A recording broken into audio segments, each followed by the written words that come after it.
अध्याय चौथा। परमात्मा और उसके अवतार। परमात्मा परम सत्य। भगवत गीता के अनुसार परमात्मा परम सत्य है। कोई भी उससे बड़ा या ऊंचा नहीं है। परमात्मा के अस्तित्व को अस्वीकार नहीं किया जा सकता। वह सृष्टि की रचना करने वाला है।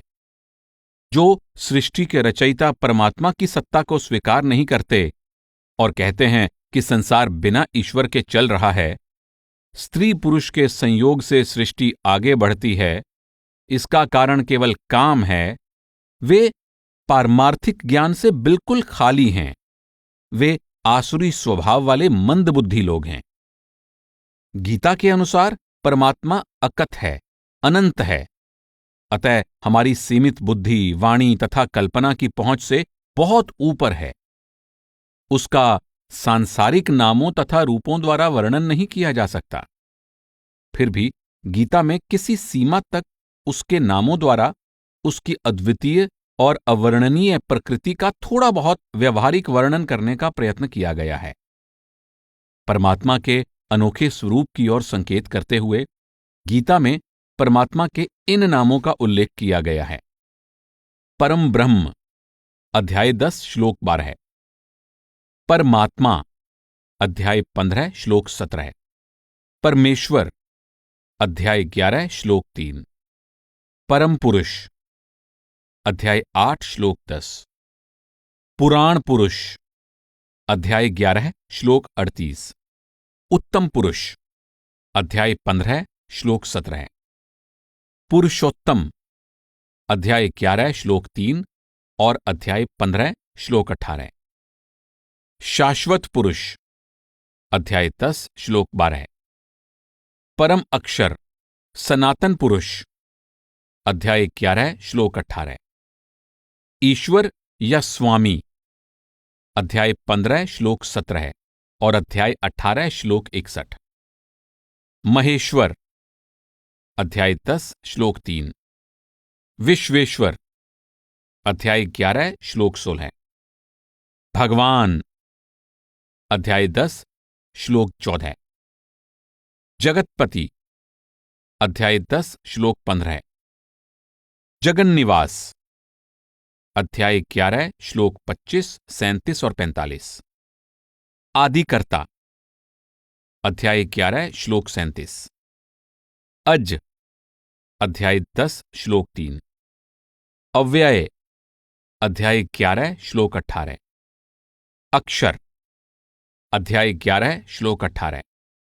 अनंत, अध्याय 11 श्लोक 37।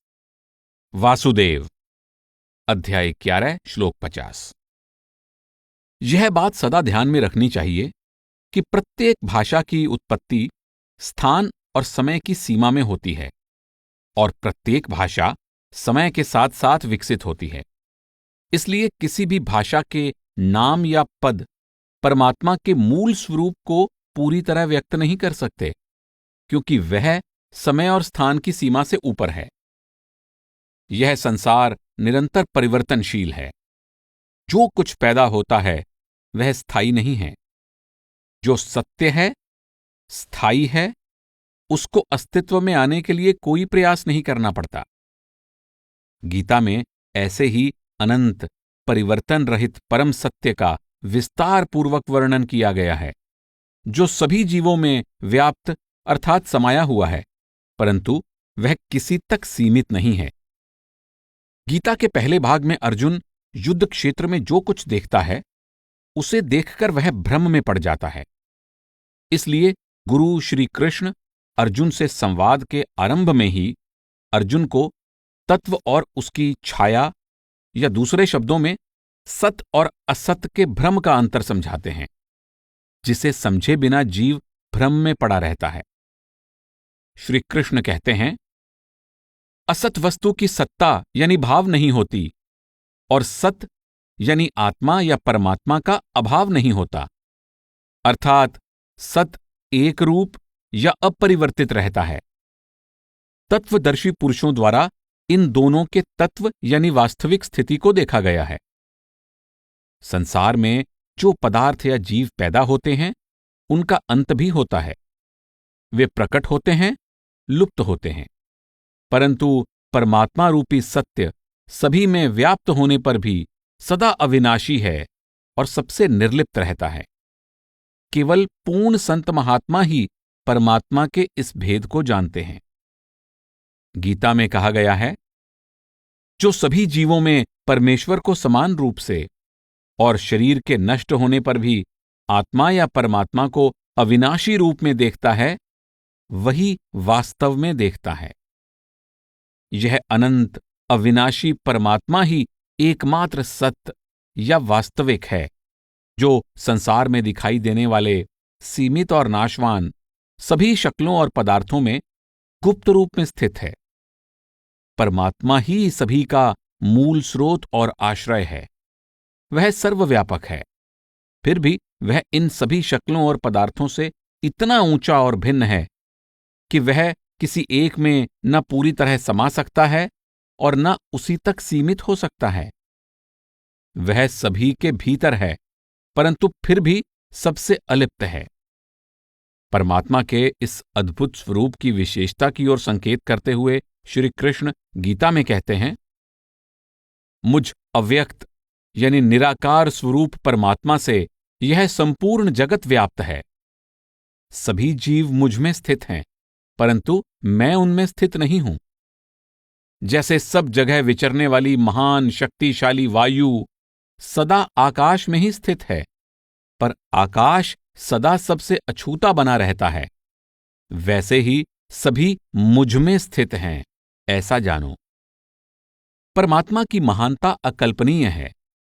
यह ब्रह्मांड या कोई अन्य विश्व चाहे जितनी भी जटिलताओं से भरपूर और बहुपक्षीय क्यों न हो, परमात्मा के अति सूक्ष्म प्रसार के अंश मात्र से अधिक नहीं हो सकता।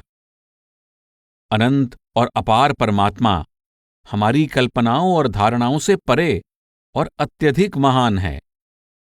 इस सीमित और परिवर्तनशील जगत की कोई भी धारणा या शब्दों द्वारा किया गया कोई भी वर्णन उस अनंत और अपरिवर्तनशील परमात्मा की वास्तविकता तथा लीला का यथार्थ रूप से वर्णन करने में पूरी तरह असमर्थ है, क्योंकि परमात्मा की महानता और भव्यता हमारी कल्पना तथा ज्ञान से परे है। परमात्मा का स्वरूप। गीता में हमारे सीमित विचारों तथा धारणाओं के आधार पर परमात्मा के स्वरूप का यथासंभव वर्णन प्रस्तुत करने का प्रयास किया गया है। हम जो भी थोड़ा बहुत जानते हैं, उनके 3 भेद किए गए हैं। एक, जीवात्मा, जो जन्म मृत्यु के अधीन है, तथा समय स्थान में फैला हुआ परिवर्तनशील विश्व, इन दोनों को क्षर या नाशवान कहा गया है। 2, आत्मा, जो अविनाशी परमात्मा की अंश है, उसे अक्षर कहा गया है। 3, परम पुरुष, जो उपर्युक्त दोनों में व्याप्त रहते हुए और दोनों का भरण पोषण करते हुए भी इनसे परे है, उसे पुरुषोत्तम कहा जाता है। जैसा कि श्री कृष्ण गीता में समझाते हैं, संसार में 2 प्रकार के जीव हैं, नाशवान और अविनाशी। प्राणियों के भौतिक शरीर तो नाशवान हैं, परंतु जिसमें कोई परिवर्तन नहीं आता, उसे अविनाशी या अक्षर कहते हैं। परंतु उत्तम पुरुष तो अन्य ही है, जो तीनों लोकों में प्रवेश करके सबका भरण पोषण करता है। वह अविनाशी परमेश्वर है, जिसे परमात्मा कहा जाता है। क्योंकि मैं नाशवान क्षेत्र से अतीत हूं और अविनाशी जीवात्मा से भी उत्तम हूं, इसलिए इस जगत में तथा वेदों में भी मैं पुरुषोत्तम नाम से प्रसिद्ध हूं। स्पष्ट है कि नाशवान यानी क्षर में बदलते आकारों वाले स्थावर और जंगम यानी स्थिर और चलने वाले पदार्थों और जीवों सहित पूरा ब्रह्मांड शामिल है। इसमें वे सभी शामिल हैं जो समय और स्थान के अनुरूप प्रकट होते हैं, जो 5 तत्वों पृथ्वी, जल, वायु, अग्नि और आकाश से बने हैं, जिनका नाम तथा आकार है और जो लगातार बदलते रहते हैं। परमात्मा की अंश आत्मा अविनाशी है, क्योंकि मृत्यु के समय जब 5 तत्वों से बने शरीर का विनाश हो जाता है तो आत्मा का विनाश नहीं होता। क्षर और अक्षर दोनों से परे वह अविनाशी पुरुषोत्तम या परमात्मा है, जो इन सभी का स्रोत और आधार होने के बावजूद इनसे प्रभावित नहीं होता। वह सनातन सत्य है, पूर्ण है, पवित्र है। गीता में प्रकृति और पुरुष का अंतर समझाते हुए और परमात्मा को सृष्टि का आदि कारण, इसका मूल आधार और इसके विनाश का कारण बताते हुए इसी भाव को दोहराया गया है। श्री कृष्ण अर्जुन को समझाते हैं, धरती, पानी, अग्नि, वायु, आकाश, मन, बुद्धि और अहंकार, यह मेरी 8 भागों में विभक्त प्रकृति है। हे अर्जुन, यह मेरी अपरा यानी जड़ प्रकृति है, इसे समझ लो। इसके अतिरिक्त मेरी जीव रूपा उच्च प्रकृति है, जिससे यह संपूर्ण जगत धारण किया जाता है।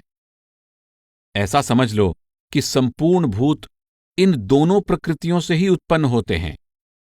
मैं संपूर्ण जगत का उद्गम तथा प्रलय हूं। इससे पता चलता है कि परमात्मा अपनी निम्न प्रकृति या अचेतन पदार्थ तथा उच्च प्रकृति या चेतन आत्मा यानी पुरुष का मूल कारण है। परमात्मा से अलग होकर प्रकृति सृजन नहीं कर सकती। यह केवल सृष्टि की रचना, इसकी संभाल तथा विनाश का साधन मात्र है। इसलिए परमात्मा स्वयं ही ब्रह्मांड का मूल कारण है तथा जीवों में स्थित चेतना, परम चेतन, परमात्मा की किरण या अंश है। क्षेत्र, क्षेत्रज्ञ तथा परमात्मा को एक ही दिव्यता के अलग अलग रूप में किए गए 3 भेदों में बांटा गया है और गीता में इसी बात को दोहराया गया है, जैसा कि श्री कृष्ण अर्जुन को समझाते हैं। हे अर्जुन, यह शरीर क्षेत्र कहा जाता है और जो इसको जानता है उसे तत्व को जानने वाले क्षेत्रज्ञ कहते हैं। हे अर्जुन, तुम सभी क्षेत्रों में क्षेत्रज्ञ मुझे ही जानो।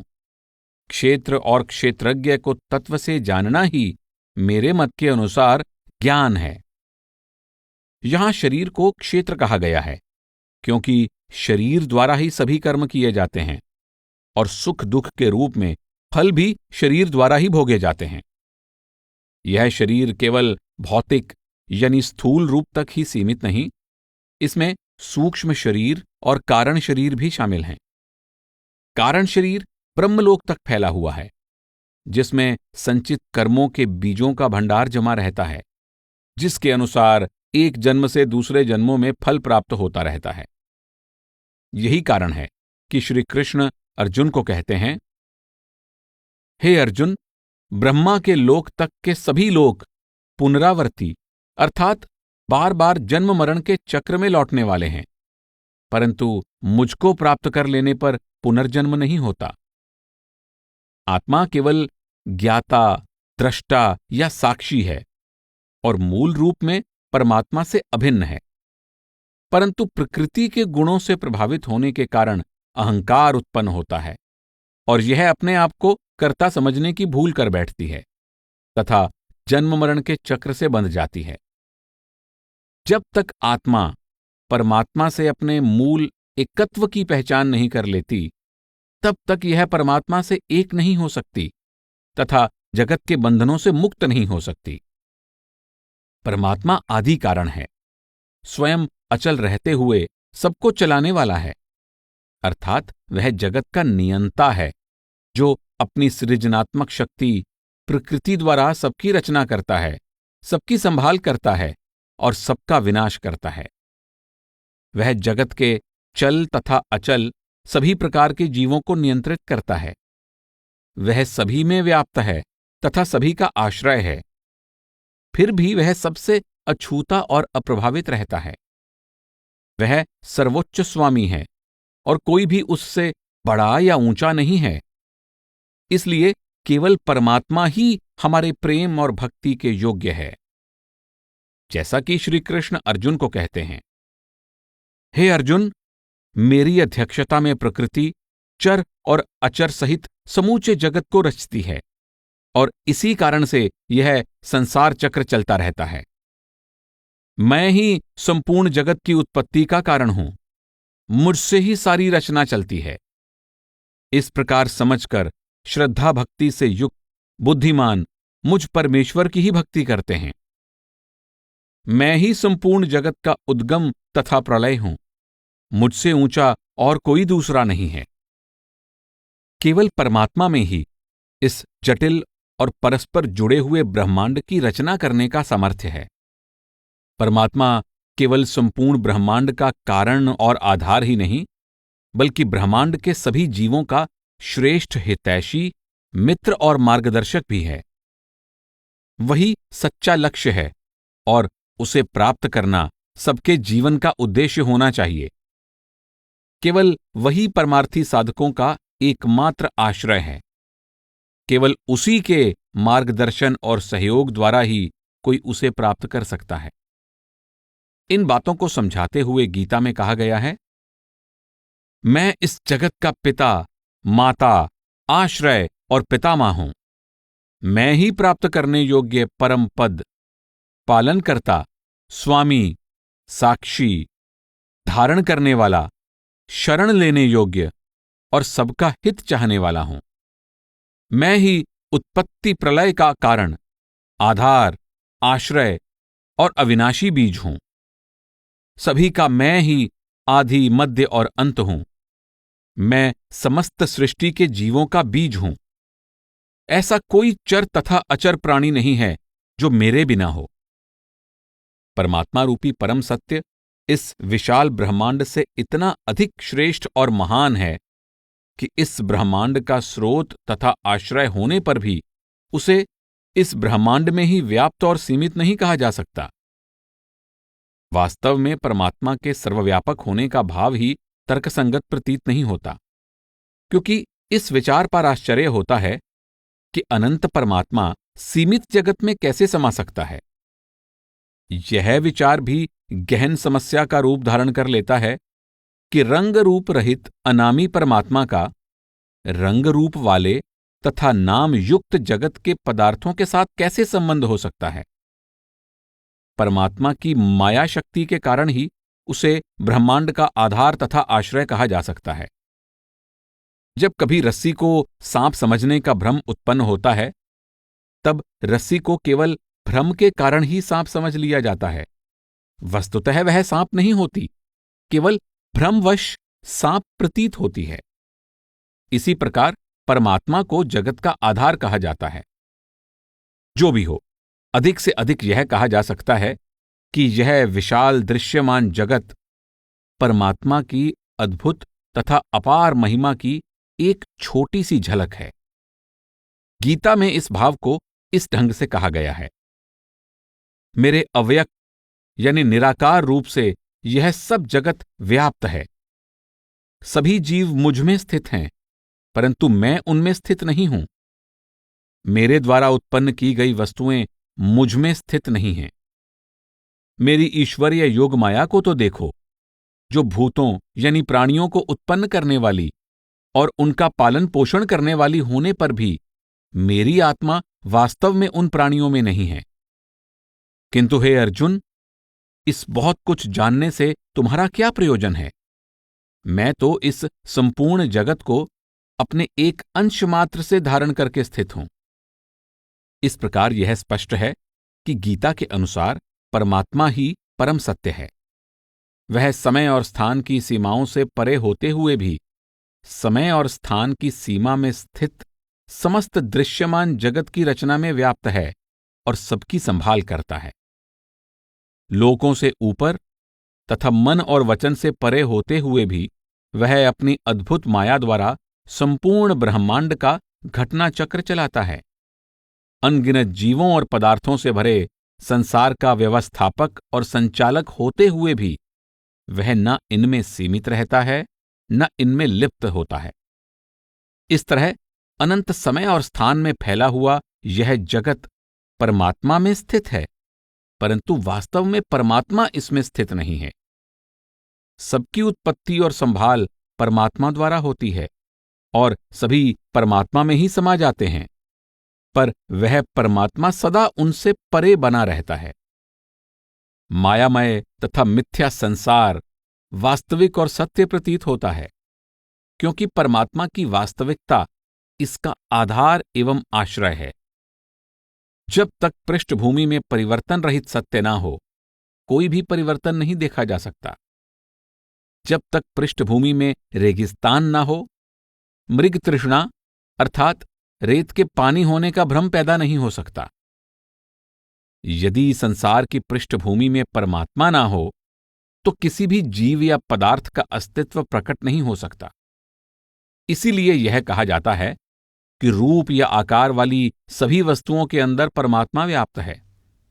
दुनिया चाहे अपने आप में असली नहीं है, परंतु परमात्मा रूपी सत्य पर आश्रित होने के कारण असली प्रतीत होती है। दुनिया का दिखाई देने वाला रूप परमात्मा पर निर्भर है, परंतु परमात्मा रूपी सत्य दुनिया पर निर्भर नहीं है। परमात्मा पूरी तरह स्वतंत्र है, स्वतः विद्यमान और स्वतः ज्योतिर्मय है। परमात्मा के इस निराले और आश्चर्यमय स्वरूप के कारण ही गीता में परमात्मा के स्वरूप का वर्णन कभी कभी विरोधाभासपूर्ण प्रतीत होता है। गीता में परमात्मा के अकथनीय स्वरूप को कई बार दृष्टांतों द्वारा और कई बार नकारात्मक शब्दों द्वारा दर्शाया गया है। नकारात्मक शब्दों द्वारा कहा गया है कि परमात्मा यह भी नहीं, परमात्मा वह भी नहीं, वह ऐसा भी नहीं, वैसा भी नहीं है।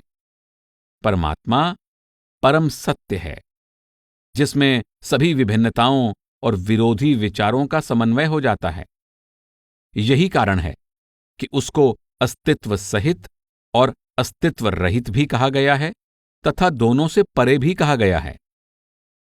इस संदर्भ में उसे अप्रमेय, अचिंत्य, अनिर्देश्य, अविज्ञेय तथा साथ ही ज्ञेय भी कहा गया है, जिसे जान लेने पर अमरत्व की प्राप्ति होती है।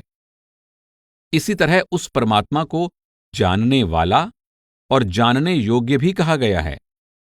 इसी तरह उसे ज्ञान स्वरूप, ज्ञान का विषय तथा ज्ञान द्वारा जानने के योग्य भी कहा गया है। यह भी कहा गया है कि उसके हाथ, पांव, आंख, सिर, मुंह तथा कान संसार में सर्वत्र हैं, फिर भी वह इंद्रियों से परे है। ऐसा भी माना गया है कि वह दुनिया से निर्लिप्त है, परंतु फिर भी वह सबका आधार है। प्रकृति के गुणों से मुक्त है, परंतु गुणों का भोक्ता भी है। साथ ही यह भी कहा गया है कि वह सभी जीवों के अंदर है और बाहर भी है। वह चर है और अचर भी, तथा बहुत दूर होने पर भी बिल्कुल समीप है। उसे अविभाज्य यानी अखंड भी कहा जाता है, फिर भी वह सभी जीवों में विभक्त हुआ प्रतीत होता है। इस प्रकार परमात्मा के लोकोत्तर स्वरूप का उल्लेख करते हुए, जिसमें सभी विभिन्नताओं और विरोधों का समन्वय हो जाता है, गीता में कहा गया है, आप ब्रह्मा के भी आदिकर्ता और सबसे बड़े हैं। हे अनंत, हे देवेश, हे जगन निवास, जो सत, असत और उनसे परे अक्षर ब्रह्म हैं, वह आप ही हैं। आप आदिदेव सनातन पुरुष हैं।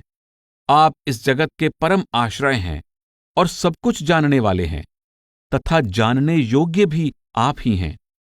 आप ही परम धाम हैं। हे अनंत स्वरूप, आपसे ही सारा जगत व्याप्त है। अर्जुन को और आगे समझाते हुए श्री कृष्ण कहते हैं, मैं तुम्हें जो जानने योग्य है उसके बारे में बतलाऊंगा, जिसे जानकर मनुष्य अमरत्व को प्राप्त करता है। यह परम ब्रह्म जो अनादि है, उसे न सत ही कहा जाता है और न असत ही। सर्वत्र हाथ, पांव, आंखें, सिर तथा मुख और कान वाला परमात्मा सब में व्याप्त है। परमात्मा संपूर्ण इंद्रियों के विषय में जानने वाला होने पर भी सभी इंद्रियों से परे है। वह सभी जीवों का पालन करता होकर भी अनासक्त है। वह प्रकृति के गुणों से परे है, फिर भी वह प्रकृति के सभी गुणों को भोगने वाला है। वह सभी जीवों के बाहर भीतर स्थित है। चर अचर भी वही है। सूक्ष्म होने के कारण वह इंद्रियों के द्वारा जानने योग्य नहीं है। यद्यपि वह अत्यंत दूर है, फिर भी वह हमारे निकट है। वह परमात्मा अविभक्त यानी विभाग रहित है, फिर भी वह जीवों में विभाजित सा प्रतीत होता है। उसे सभी जीवों का पालन करता जाना जाता है, लेकिन वह संहार करता भी है और सभी को पैदा करने वाला भी है। वह समस्त ज्योतियों की ज्योति है तथा उसे माया द्वारा उत्पन्न अज्ञानता के अंधकार से परे कहा जाता है। वह सत्य यानी ज्ञान, ज्ञान का विषय और ज्ञान द्वारा जानने योग्य है तथा सबके हृदय में स्थित है। श्री कृष्ण अर्जुन को सटीक उदाहरणों द्वारा आत्मा के बारे में समझाते हैं, जो वास्तव में परमात्मा से अभिन्न है। जिस तरह सर्वत्र व्याप्त आकाश सूक्ष्म होने के कारण दूषित नहीं होता, वैसे ही शरीर में सर्वत्र स्थित आत्मा या परमात्मा दूषित नहीं होती।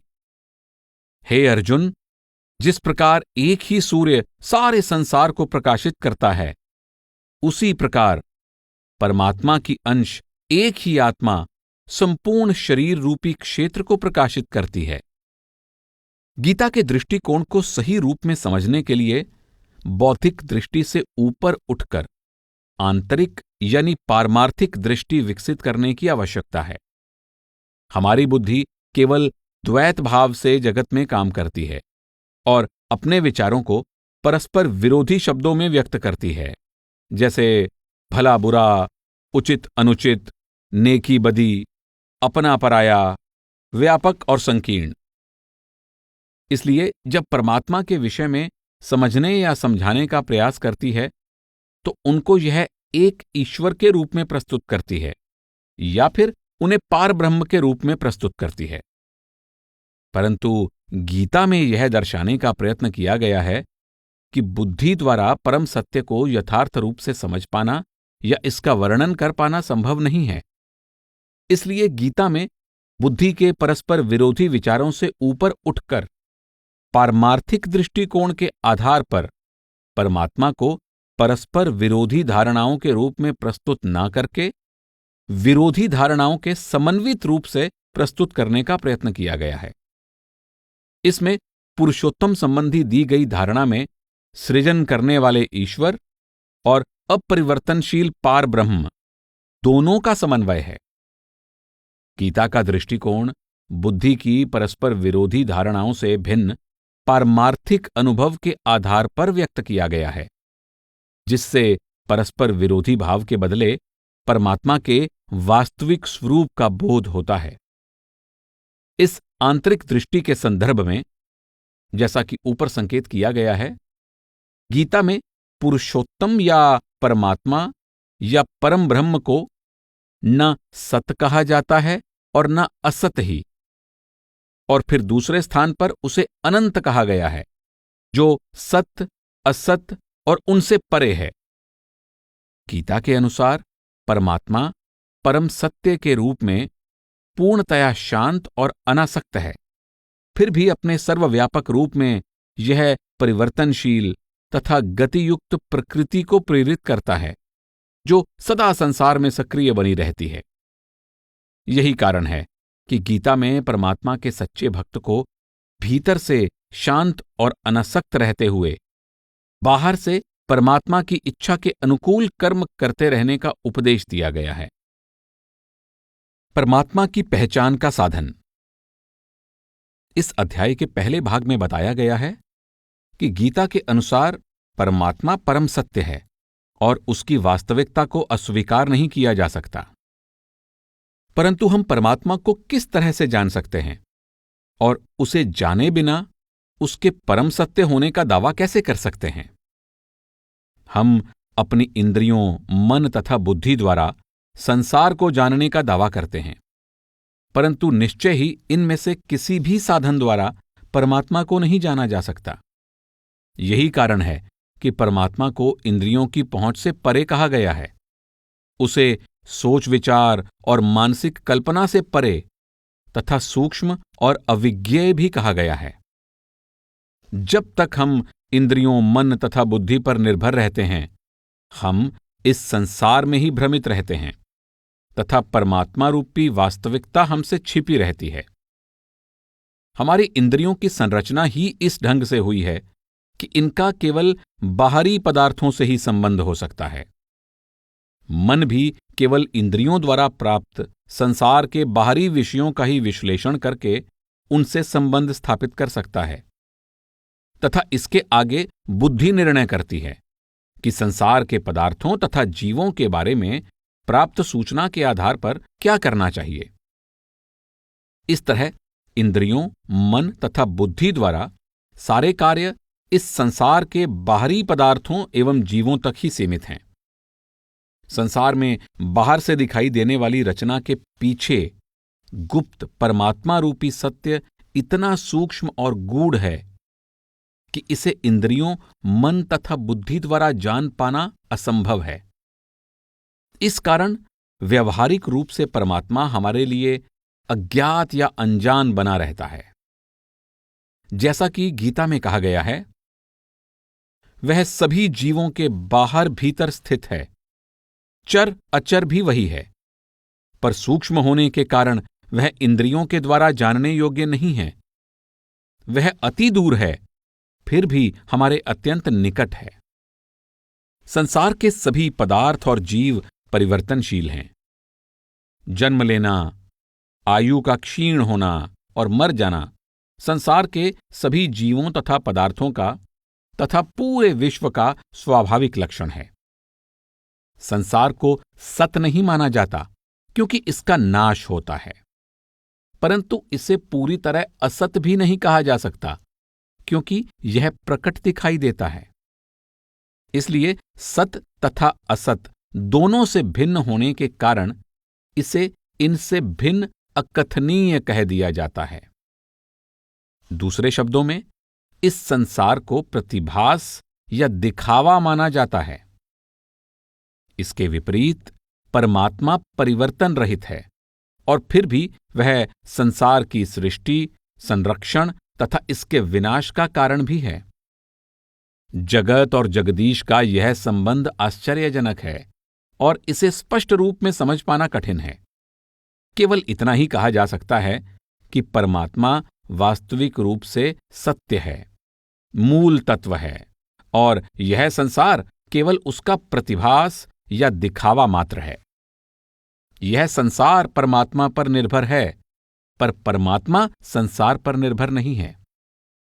इस एक तरफा निर्भरता तथा बुद्धि द्वारा परमात्मा तथा जगत के संबंध का संकेत माया शब्द द्वारा दिया गया है। माया एक गूढ़ दैवी रहस्य है। परमात्मा इसी गूढ़ रहस्यमयी शक्ति द्वारा सृष्टि की रचना और इसकी संभाल करता है तथा इसमें व्याप्त रहता है। फिर भी वह इससे अप्रभावित और निर्लिप्त रहता है। माया शब्द मां धातु से बना है, जिसका अर्थ है रूप प्रदान करना या रचना करना। इस तरह माया परमात्मा की ऐसी सृजनात्मक शक्ति है जिसके द्वारा रूप रहित परमात्मा संसार के सभी रूपों या आकारों की रचना करता है। इस जगत को जान लेने से परमात्मा को नहीं जाना जा सकता। इसलिए इस परिवर्तनशील संसार से भिन्न परमात्मा को स्वतंत्र रूप से जानना आवश्यक है। चूंकि हमारी इंद्रियां, मन तथा बुद्धि केवल बाहरी संसार में ही व्यस्त रहते हैं, इसलिए हमारे धोखा खाने की संभावना बनी रहती है। संसार की चकाचौंध हमें मोहित करके अपनी ओर आकृष्ट करती है। अपनी सदा बढ़ने वाली और कभी खत्म न होने वाली इच्छाओं की पूर्ति के लिए हमारी प्रवृत्ति संसार में ही खोए रहने की बन जाती है। जिस तरह प्यासा हिरन रेत को पानी समझकर उसी ओर आगे ही आगे दौड़ता हुआ अपने प्राण खो देता है, हम भी कभी तृप्त न करने वाले सांसारिक सुखों के पीछे दौड़ते रहते हैं। परिणाम यह होता है कि हम अपना ध्यान भीतर की ओर मोड़कर अपने स्वरूप यानी आत्मा और उसके मूल यानी परमात्मा की खोज ही नहीं करते। इसलिए हमें न आत्मज्ञान होता है, न परमात्मा का ज्ञान होता है और न ही अमरत्व की प्राप्ति होती है। परमात्मा के लिए माया एक सृजनात्मक शक्ति है, जबकि हमारे लिए यह हमें जगत में भ्रमित करके रखने वाली शक्ति बन जाती है। जब तक हम माया या 3 गुणों वाली प्रकृति के प्रभाव में भ्रमित रहते हैं, हमारे लिए परमात्मा को जान पाना या उसकी पहचान कर पाना और अमर जीवन प्राप्त कर पाना असंभव है।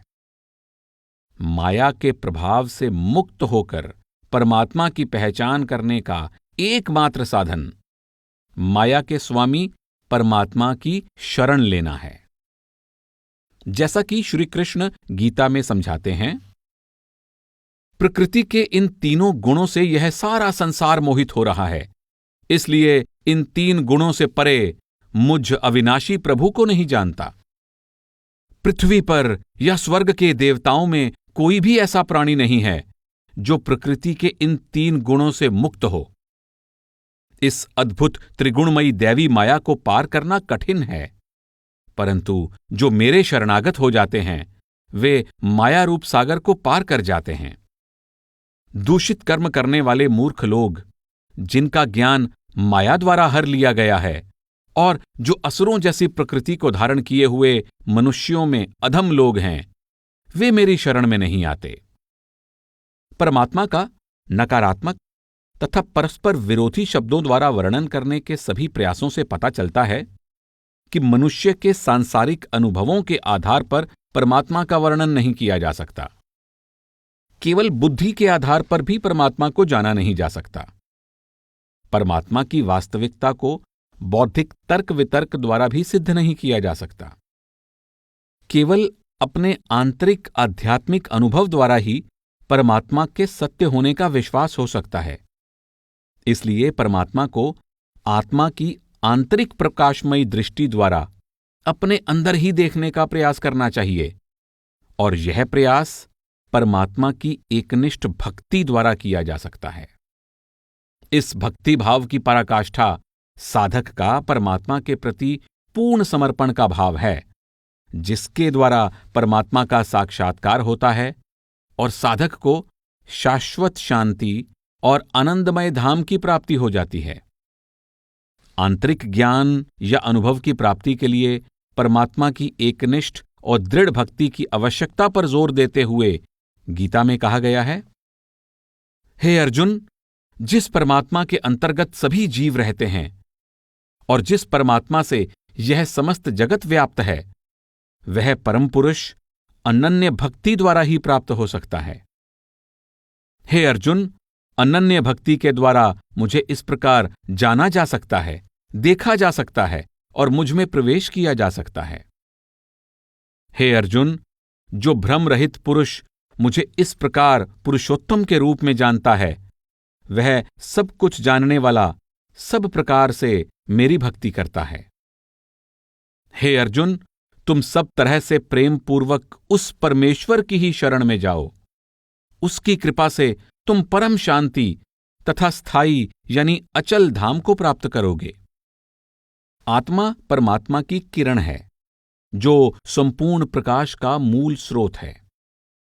यद्यपि परम प्रकाशमय या परम चेतन परमात्मा हमारी इंद्रियों, मन और बुद्धि द्वारा जाना नहीं जा सकता, फिर भी यह अपनी अंश आत्मा द्वारा अवश्य ही ज्ञेय है, अर्थात जाना जा सकता है। और परमात्मा को जानना ही मनुष्य जन्म का सर्वोच्च उद्देश्य है। आत्मा और परमात्मा सभी जीवों के अंदर स्थित है, परंतु अहंकार से विकृत आत्मा अपने मूल स्रोत परमात्मा के प्रति अचेत रहती है। अहंकार का नाश हो जाने पर आत्मा फिर से अपनी निर्मलता को प्राप्त कर लेती है और अपने स्वाभाविक प्रकाश के साथ अत्यंत तीव्र प्रेम और भक्ति से भरकर अपने मूल स्रोत परमात्मा की ओर खींची चली जाती है। तब वास्तव में उसे परमात्मा की पहचान होती है और आत्मा, जो परमात्मा रूपी परम प्रकाश की किरण है, अपने मूल स्रोत उस परम प्रकाश में समा जाती है। यही परमात्मा से साक्षात्कार का मार्ग है।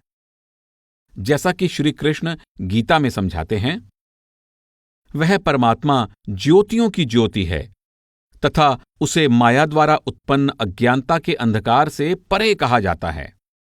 वह सच्चा ज्ञान, ज्ञान का विषय और ज्ञान के द्वारा जानने योग्य है तथा सबके हृदय में स्थित है। इस जीवलोक में स्थित यह सनातन जीवात्मा मेरा ही अंश है और वही प्रकृति में स्थित मन तथा पांचों इंद्रियों को आकर्षित करती है। मैं प्रत्येक जीव के हृदय में स्थित हूं और मुझसे ही स्मृति, ज्ञान तथा विस्मृति होती है। हे अर्जुन, मैं समस्त जीवों के हृदय में स्थित सबकी आत्मा हूं और मैं ही सभी का आदि, मध्य और अंत हूं।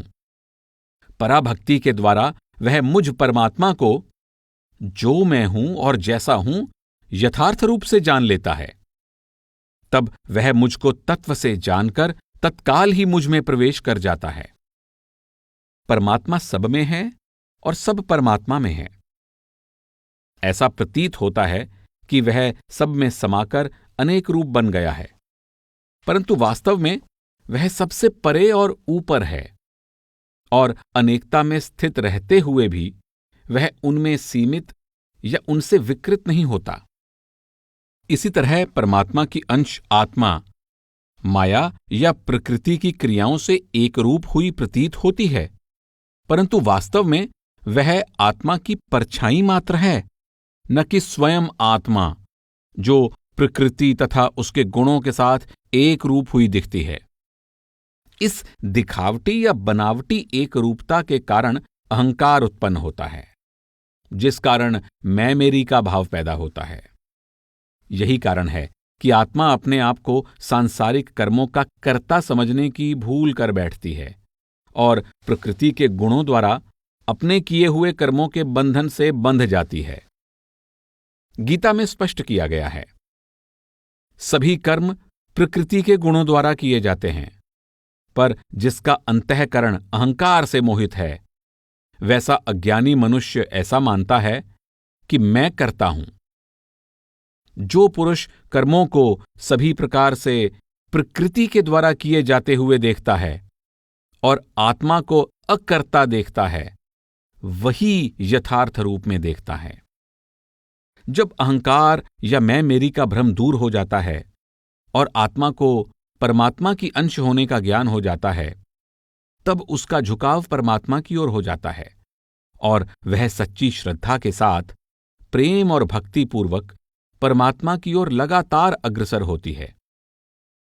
वास्तव में यह आत्मा की सांसारिक यात्रा का नया मोड़ है। जब परमात्मा से मिलाप की तड़प सचमुच तीव्र हो जाती है, तब परमात्मा के पवित्र परम धाम पर लगा हुआ पर्दा उठ जाता है तथा आत्मा आंतरिक दिव्य ध्वनि को सुनती हुई और आंतरिक दिव्य प्रकाश को देखती हुई अपने मूल स्रोत में समा जाने के लिए आगे बढ़ती जाती है। परमात्मा से आनंदपूर्ण मिलाप द्वारा आत्मा को परमात्मा से एक होने का गहरा अनुभव प्राप्त हो जाता है तथा परमात्मा से मिलाप का यह अनुभव इंद्रियों द्वारा प्राप्त होने वाले सांसारिक पदार्थों के अनुभव से या मन तथा बुद्धि द्वारा प्राप्त किसी विचार या भावना के अनुभव से कहीं अधिक वास्तविक होता है। आत्मा हमारे अस्तित्व का सार है, इसलिए आत्मा का अपने मूल स्रोत में वापस मिल जाना या परमात्मा से एक हो जाना मनुष्य जन्म का मूल उद्देश्य है। निश्चय ही परमात्मा को जाना जा सकता है, उससे मिलाप किया जा सकता है तथा उसे जानने और उससे मिलाप करने से आत्मा परमात्मा से एक हो जाती है। इसी से अमर जीवन की प्राप्ति होती है तथा जन्म मरण के दुखदायी चक्र से सदा के लिए छुटकारा मिल जाता है। परमात्मा से एक हुए बिना जन्म मरण से मुक्ति प्राप्त नहीं हो सकती। सांसारिक पदार्थों को जानने और परमात्मा को जानने में भारी अंतर है। जब हम सांसारिक पदार्थों की जानकारी प्राप्त करते हैं तो ज्ञाता और ज्ञेय के बीच द्वैत बना रहता है, परंतु परमात्मा को जान लेने के बाद परमात्मा को जानने वाला परमात्मा ही बन जाता है। इस तरह परमात्मा की पहचान द्वारा ज्ञाता और ज्ञेय का द्वैत मिट जाता है। परमात्मा से मिलाप एक ऐसी परम पवित्र शांति और परमानंद की अवस्था है जिसमें द्वंद्वों, प्रतिकूलता तथा सभी प्रकार के विरोधों का अंत हो जाता है और वह साधक इन सब से परे हो जाता है। परमात्मा को जानने के फल का वर्णन करते हुए श्री कृष्ण अर्जुन को समझाते हैं, मैं तुम्हें जो जानने योग्य है उसके बारे में बतलाऊंगा, जिसे जानकर मनुष्य अमरत्व को प्राप्त करता है। यह परम ब्रह्म अनादि है, उसे न सत कहा जाता है और न असत ही। मेरा भक्त इसे तत्व से जानकर मेरे स्वरूप को प्राप्त हो जाता है।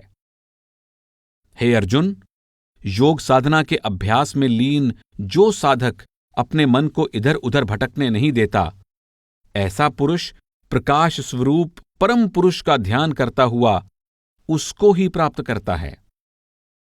परम सिद्धि को प्राप्त महात्मा मुझे प्राप्त करके फिर कभी दुखों के घर इस अनित्य संसार में पुनर्जन्म को प्राप्त नहीं होते हैं, परंतु जो मुझ परमेश्वर को तत्व से नहीं जानते वे नीचे गिर जाते हैं, अर्थात पुनर्जन्म को प्राप्त करते हैं। गीता का ध्यानपूर्वक अध्ययन करने से पता चलता है कि मनुष्य जीवन की 3 अलग अलग अवस्थाएं हैं। पहली अवस्था में व्यक्ति माया के 3 गुणों से प्रभावित रहता है।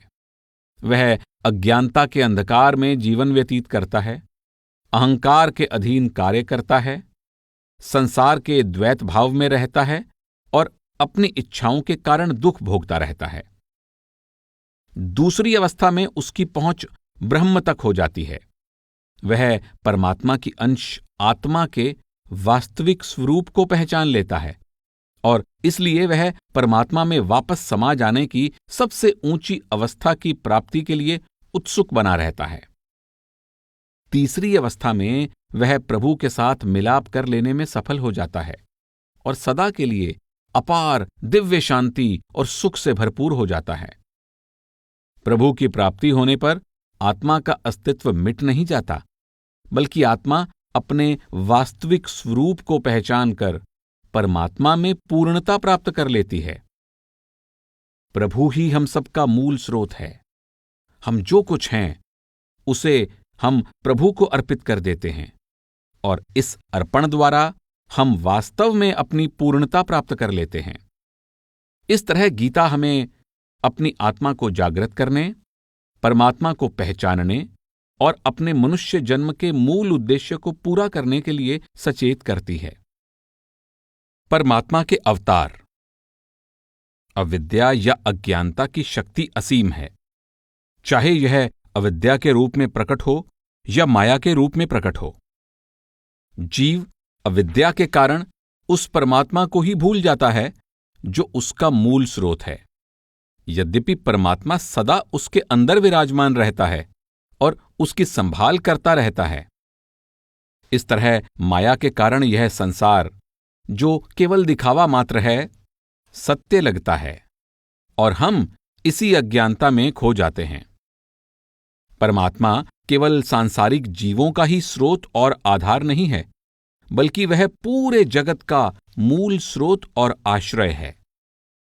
परमात्मा को इस जगत तथा इसमें रहने वाले जीवों के प्रति इतना अधिक प्रेम है कि वह विशेष परिस्थितियों में स्वयं मनुष्य का रूप धारण करके इस जगत में आता है और जीवों को जागृत करके उन्हें उनके ईश्वरीय स्वरूप का ज्ञान कराता है तथा साथ ही संसार के स्तर को ऊंचा उठाता है, ताकि यह जीवों के आध्यात्मिक विकास के लिए अधिक अनुकूल बन सके।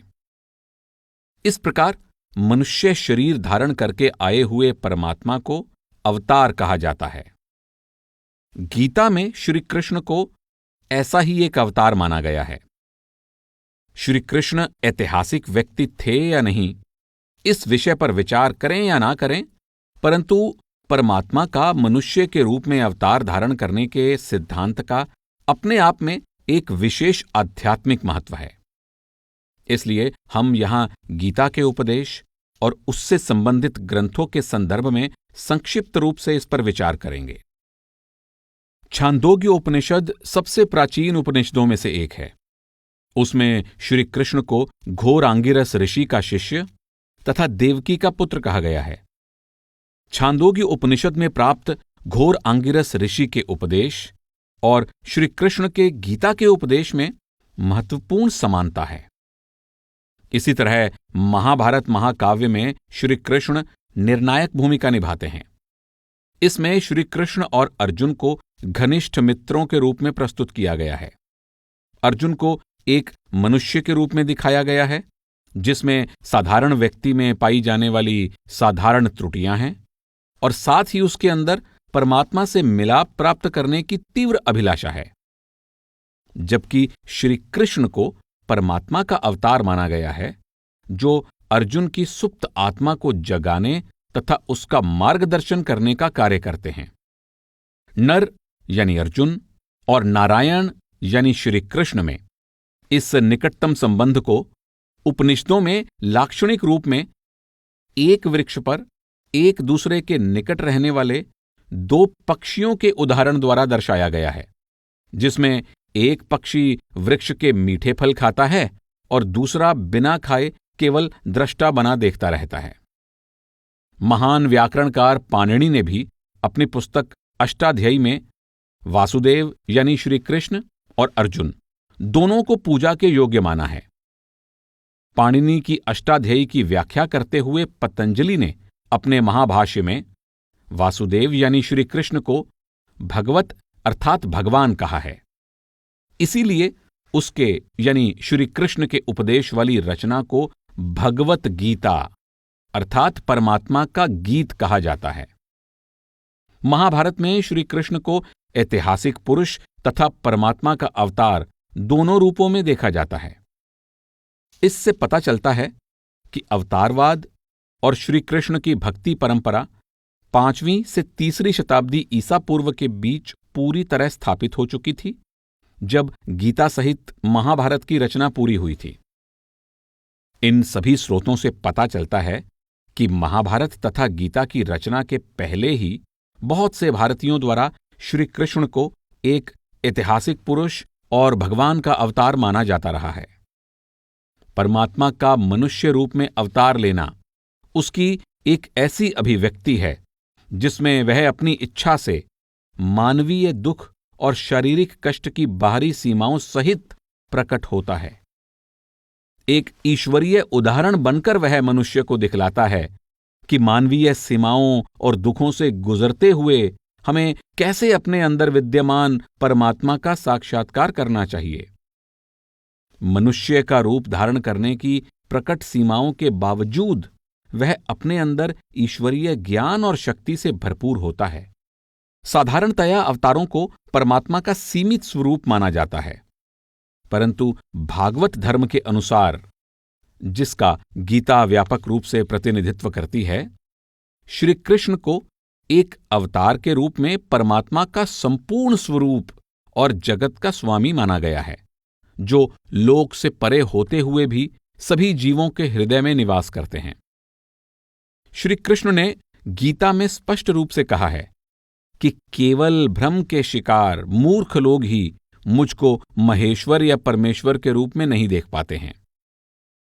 आप कहते हैं, मेरे परम भाव को ना जानने वाले मूढ़ लोग मनुष्य का शरीर धारण करने वाले मुझ संपूर्ण प्राणियों के महान ईश्वर को तुच्छ समझते हैं, जो सभी जीवों में परमेश्वर को समान रूप से विद्यमान देखता है और शरीर के नष्ट होने पर भी आत्मा या परमात्मा को अविनाशी रूप में देखता है, वही वास्तव में देखता है, अर्थात ज्ञानी है। परमात्मा को मानवता के संरक्षक के रूप में देखा जाता है। यही कारण है कि जब कभी बुरी शक्तियां भारी संकट खड़ा कर देती हैं, जिन्हें दूर नहीं किया जा सकता, तथा जब ये इतनी प्रबल हो जाती हैं कि मानवीय नैतिक सिद्धांतों का ही विनाश होने लगता है, और संसार के साधारण विकास क्रम में बाधा पड़ने लगती है, तब ऐसी संकटपूर्ण घड़ी में परमात्मा के लिए जगत में अवतार लेकर प्रकट होना अनिवार्य हो जाता है। यह सच है कि मानवता के कल्याण के लिए क्षतिपूर्ति अर्थात हानि को पूरा करने का कार्य निरंतर चलता ही रहता है।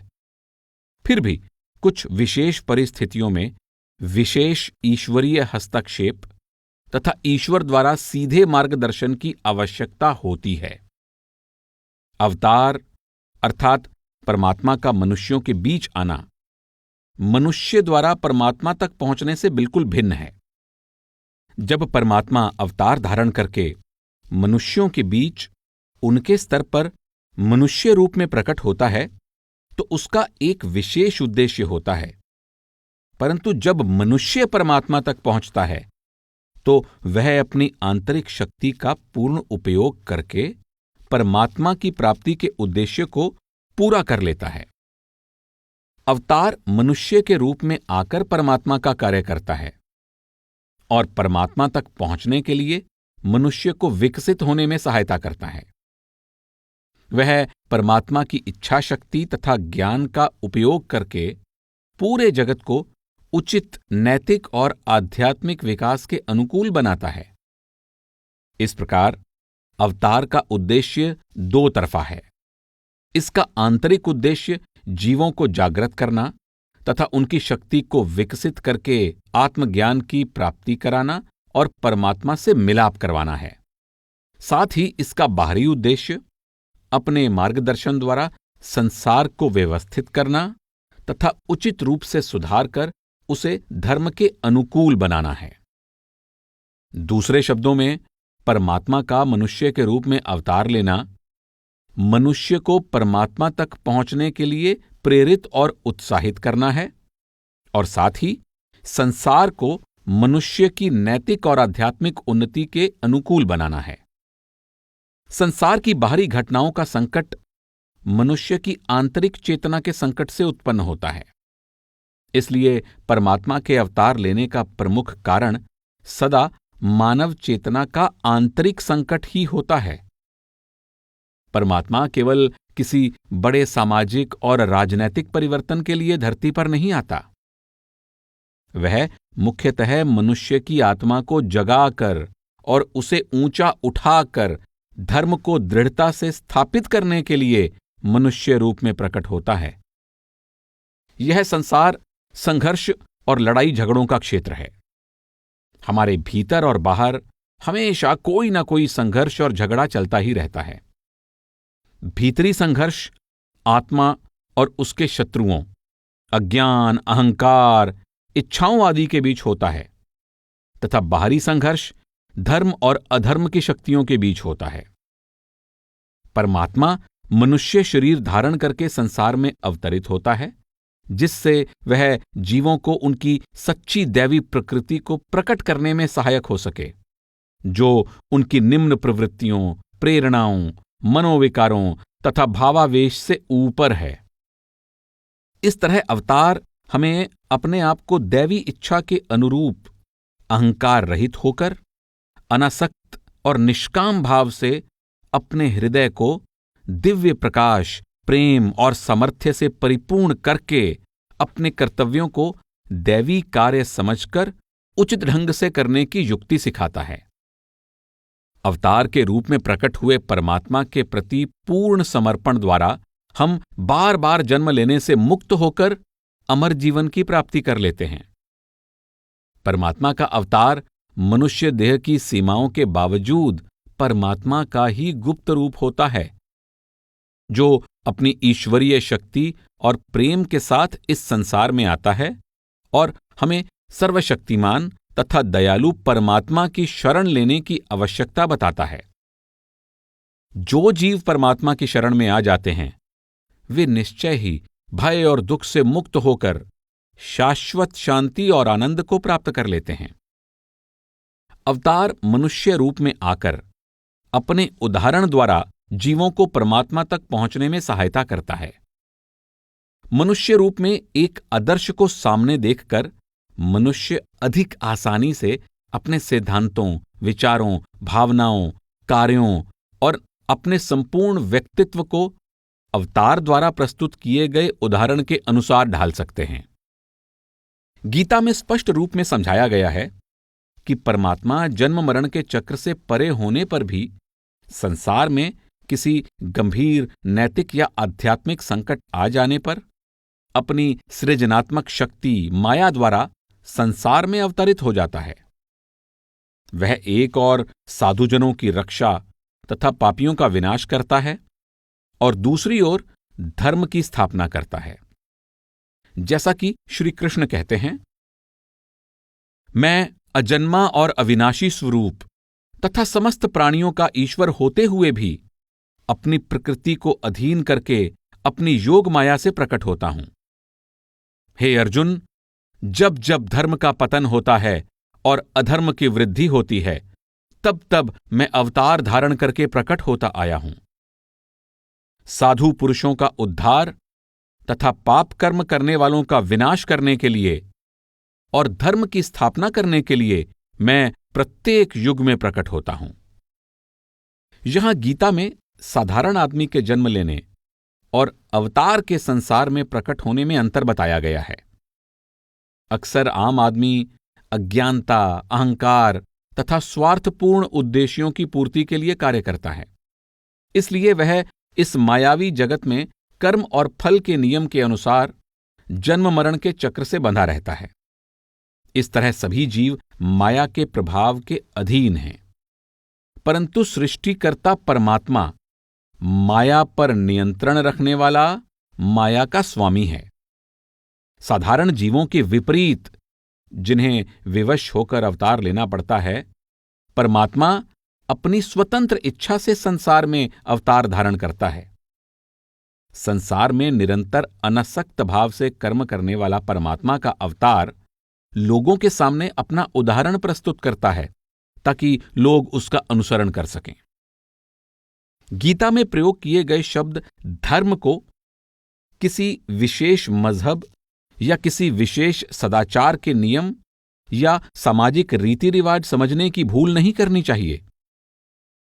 धर्म को अत्यंत व्यापक दिव्य विधान के रूप में ग्रहण करना चाहिए, जो सर्वसाधारण लोगों को व्यवस्थित रखने की प्रक्रिया में सहायक होता है और सारी मनुष्य जाति के लिए समान रूप से मान्य है। धर्म शब्द की तुलना प्रारंभिक वैदिक शब्द ऋत से करनी चाहिए, जिसका अर्थ है ब्रह्मांड में व्यवस्था कायम करने का दैवी विधान। धर्म शब्द ध्री धातु से बना है, जिसका शाब्दिक अर्थ है जो आधार है या जो आश्रय देता या संभाल करता है। महाभारत के अनुसार धर्म शब्द धारण करने या सहारा देने के भाव से बना है और मनुष्य धर्म द्वारा ही आपस में जुड़े रहते हैं। धर्म का उद्देश्य समाज में व्यवस्था कायम रखना, लोगों की रक्षा करना और सामाजिक तालमेल बनाए रखना है। इसलिए जब धर्म का उचित ढंग से पालन नहीं किया जाता तो समाज को आपस में बांधे रखने वाले धागे ढीले पड़ जाते हैं। जिस तरह गुरुत्वाकर्षण के कमजोर या ढीले हो जाने पर ग्रहमंडल बिखर जाएगा, उसी तरह धर्म के ढीले पड़ जाने पर सामाजिक ढांचा अस्त व्यस्त हो जाएगा। गीता के अनुसार धर्म नित्य है और इसकी मूल जड़ परमात्मा है। उदाहरण के रूप में गीता में परमात्मा के अवतार श्री कृष्ण अपने आप को शाश्वत धर्म की प्रतिष्ठा या आधारशिला कहते हैं। इसी तरह आपको अनादि धर्म का रक्षक कहा गया है। यह भी कहा जाता है कि संसार धर्म के पालन द्वारा ही कायम रहता है। इसलिए यदि परमात्मा जगत का आधार और रक्षक है, तो यह स्वाभाविक है कि वह धर्म को लागू करने वाला तथा इसकी रक्षा करने वाला भी है। श्री कृष्ण कहते हैं, यदि मैं कर्म ना करूं तो ये सब मनुष्य नष्ट भ्रष्ट हो जाएंगे, तब मैं अव्यवस्थित जीवन का और लोगों के विनाश का कर्ता माना जाऊंगा। प्रश्न किया जा सकता है कि समाज और संसार की जटिल परिस्थितियों में कोई व्यक्ति अपने धर्म की पहचान कैसे कर सकता है? इस बारे में महाभारत में कहा गया है कि धर्म की गति बहुत ही सूक्ष्म है। इसके साथ ही यह भी कहा गया है कि धर्म के प्रमुख नियम की बहुत सी शाखाएं हैं और उनसे अनगिनत अनुमान लगाए जा सकते हैं। अंत में यह कहा गया है, धर्म का सार रहस्य हृदय की गहराई में छिपा रहता है। इसलिए जिस मार्ग पर ज्ञानी पुरुष चलते रहे हैं वही धर्म का मार्ग है। धर्म के अनादि नियम को कायम रखने के लिए साधुजनों की रक्षा करना जरूरी है, क्योंकि वे स्वार्थ, काम, क्रोध, लोभ तथा अन्य बुरे विकारों से मुक्त होते हैं। वे परमात्मा की भक्ति में लगे रहते हैं तथा निष्काम भाव से मानव जाति की सेवा करते रहते हैं। साथ ही यह भी जरूरी है कि ऐसे पापियों की विनाशकारी योजनाओं को नाकाम किया जाए जो धर्म के उल्लंघन तथा समाज की उचित मर्यादा को भंग करने में लगे रहते हैं। ये दोनों कार्य परमात्मा के अवतार द्वारा किए जाते हैं। अब प्रश्न है कि परमात्मा के अवतार के जगत में आने का पूरा लाभ किस तरह से उठाया जा सकता है। परमात्मा का अवतार परमात्मा से भिन्न नहीं होता, इसलिए हमें चाहिए कि हम ऐसे अवतार की शरण ग्रहण करें और सच्चे दिल से उसके उपदेश पर चलने का प्रयास करें। केवल माया के ऐसे स्वामी की शरण प्राप्त करके ही हम माया को जीत सकते हैं तथा परमात्मा से मिलाप कर सकते हैं। गीता में इस तथ्य को प्रमाणित किया गया है कि भूतकाल में अनेक लोग इस तरह से परमात्मा को प्राप्त करने में सफल हुए हैं। इसलिए गीता हमें सच्चे दिल से परमात्मा की शरण लेने और इस जन्म में ही परमात्मा से मिलाप करने के उद्देश्य को पूरा कर लेने के लिए उत्साहित करती है। श्री कृष्ण कहते हैं, इस अद्भुत त्रिगुणमयी दैवी माया को पार करना बहुत कठिन है, परंतु जो मेरे शरणागत हो जाते हैं वे माया रूप सागर को पार कर जाते हैं। जिनके राग, भय और क्रोध नष्ट हो गए हैं और जो अनन्य प्रेम पूर्वक मुझमें स्थित रहते हैं, ऐसे मेरे आश्रित होने वाले बहुत से भक्त ज्ञान रूप तप से पवित्र होकर मेरे स्वरूप को प्राप्त हो चुके हैं। अपने हृदय में सदैव मेरा चिंतन करो, मेरे भक्त बनो, मेरी पूजा करो और मुझे ही नमस्कार करो। इस प्रकार तुम निश्चित रूप से मेरे पास आओगे। मैं तुमसे ऐसी सत्य प्रतिज्ञा करता हूं क्योंकि तुम मेरे अत्यंत प्रिय मित्र हो। अवतार अपने उदाहरण द्वारा हमें शिक्षा देते हैं कि हमें किस तरह से दुनिया में रहते हुए भी दुनिया से निर्लिप्त बने रहना चाहिए। यह सोचना भूल है कि केवल संसार के कार्य न करने से ही जीव कर्मों के बंधन से मुक्त हो जाता है। गीता में इस विचार पर बल दिया गया है कि हमारे भीतर कार्यशील शक्ति प्रकृति है, न कि आत्मा। इसलिए जब तक जीव प्रकृति के प्रभाव से ऊपर उठकर अपने आप को आत्मा में पूरी तरह स्थित नहीं कर लेता, तब तक वह कर्मों के बंधन से मुक्त नहीं हो सकता। केवल कर्म ना करने को मुक्ति समझ लेना भारी भूल है। कर्म ना करना मुक्ति का साधन नहीं है। बुद्धिमान लोग कर्म में कर्म रहित रहने के मार्ग पर चलते हैं। यह कर्म के त्याग का नहीं, बल्कि कर्म में त्याग करने अर्थात निष्काम भाव से कर्म करने का मार्ग है। गीता में उपदेश दिया गया है कि हम किस प्रकार अनेक कर्मों को करते हुए भी कर्मों के प्रभाव या बंधन से मुक्त रह सकते हैं।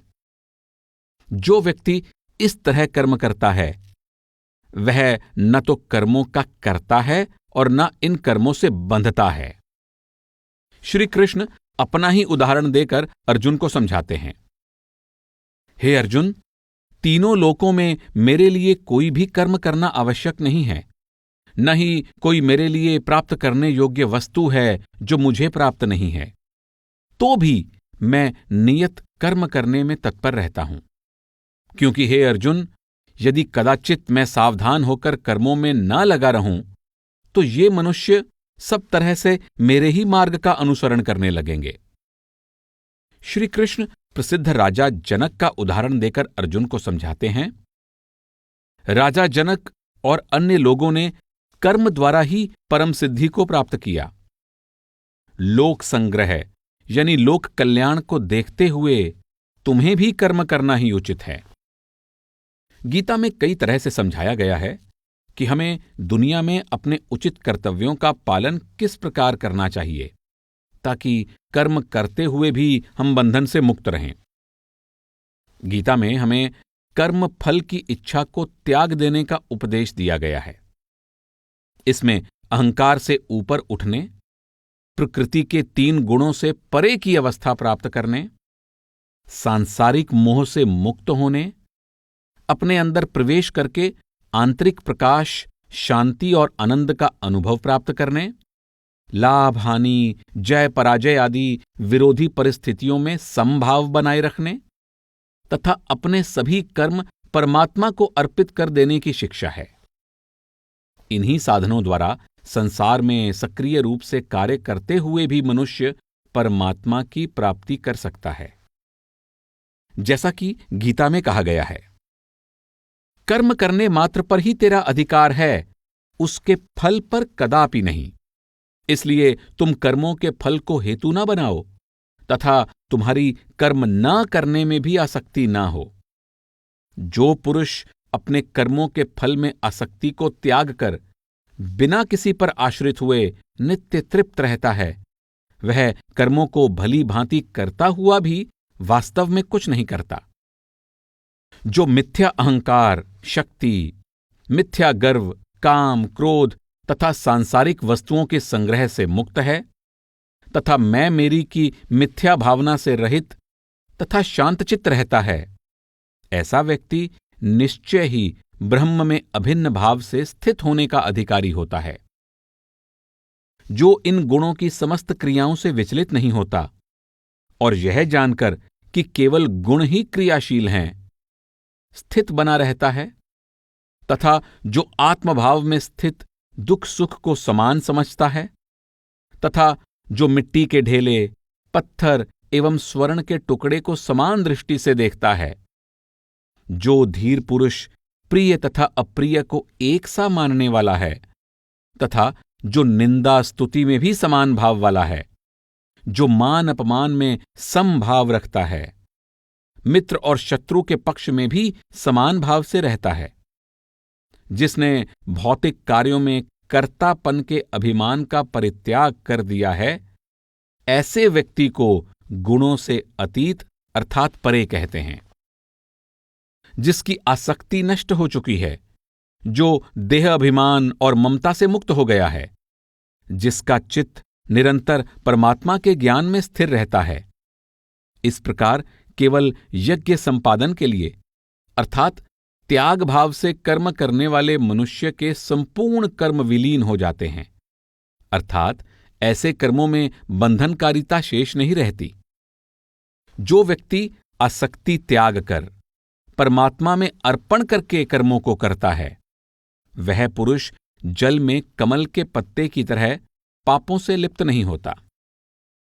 जो प्रिय को प्राप्त करके हर्षित नहीं होता और अप्रिय को पाकर कभी व्याकुल नहीं होता, ऐसा स्थिर बुद्धि, संशय रहित ब्रह्मवेता पुरुष पर ब्रह्म परमात्मा में ही स्थित रहता है।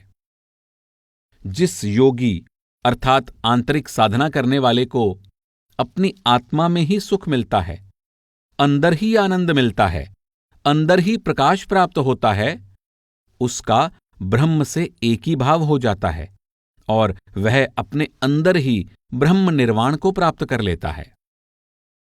परमात्मा के मानव अवतार की महानता, गौरवशीलता तथा उद्देश्य के बारे में जो कुछ कहा गया है, उससे अवतार के वास्तविक अर्थ तथा महत्व की छोटी सी झलक प्राप्त हो सकती है। केवल परमात्मा के साथ एक होकर पूर्ण आंतरिक प्रकाश प्राप्त कर चुके व्यक्ति ही परमात्मा के संसार में अवतार लेने के गहरे और अथाह रहस्य का संपूर्ण ज्ञान प्राप्त कर सकते हैं और परमात्मा के अवतार के रूप में जगत में प्रकट होने की आवश्यकता और उद्देश्य को समझ सकते हैं।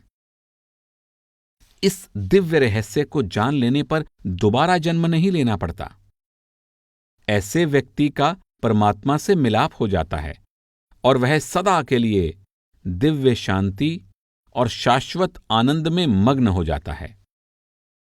श्री कृष्ण अर्जुन को समझाते हैं, हे अर्जुन, जो मेरे दिव्य और अलौकिक जन्म और कर्म को तत्व से जानता है, वह शरीर को त्याग कर फिर जन्म नहीं लेता, बल्कि मुझे ही प्राप्त हो जाता है।